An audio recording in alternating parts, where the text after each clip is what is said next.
Now let's take a look at some tips, tricks, and reminders. Let's begin with searching practices. Keep in mind that searching requires knowing how the item has been entered into the system.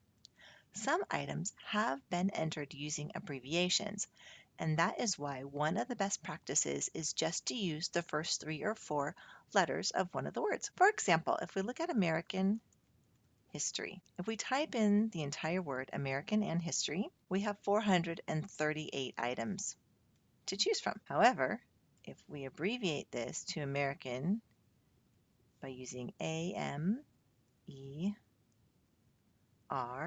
and HIST, hit enter, we have 747. And that is because there are some abbreviations, such as right here, AMER08, World History, has been abbreviated. With searching practices, if you did not abbreviate American to AMER, you would not have found this item. So keep in mind when searching, some items may have been abbreviated. For example, workbook. We can even see that right here, WKBK. So that's a abbreviation that even if we type WORK, we would not have this item would not have come up with that particular search. So you do have to use your searching carefully. Let's take a look at another popular curriculum, IEW. When I type IEW, we have 0 items. Now we all know that our vendors do carry IEW products. So what we need to do when searching for an IEW product is search by the title. So for example, if we're looking for the product Lemonade to Leadership, we could type in lemon and lead. And now we have 3 items to choose from. Another search tip to keep in mind is that you can search the products by the ISBN number. Let's suppose our family gives us an ISBN number. We can search for ISBN numbers by typing the entire number. That would give us the best search, and that we would just receive 1 item if we typed it correctly. Another way to do an ISBN number is to type this asterisk. The asterisk acts as a wildcard. Then type the last 5 digits, which then will give you a small number of products to view, and choose the one that your family is looking for. Additionally, you might have a vendor such as Rainbow Resource, where some of their products have numbers with leading zeros. So if you're going to search for something with a leading 0, you would eliminate the leading zeros and just search for the SKU number. So for example, if we type in 0059422, we have no products. However, if we type in the exact number without the zeros,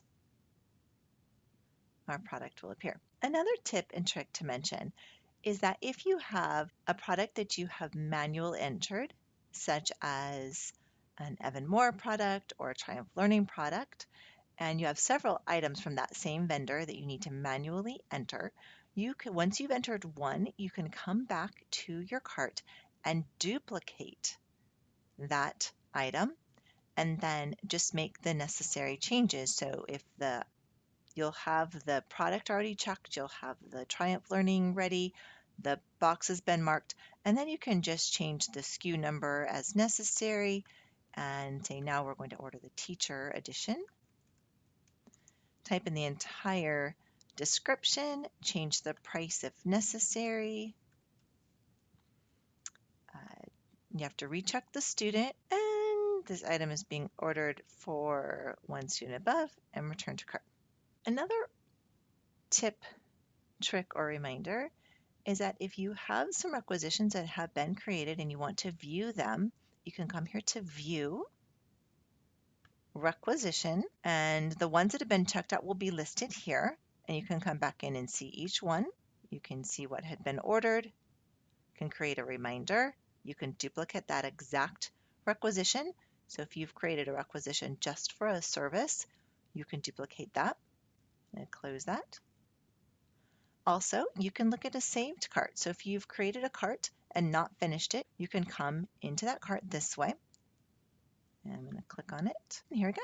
I can see one that I had been working on, but I had not completed. Last, once you have checked out, you can get into your purchase orders by going to View and then PO, and you can see the POs that have been created and go just to that one PO by clicking on the PO number. And that concludes some tips, tricks, and reminders in working with the requisition system.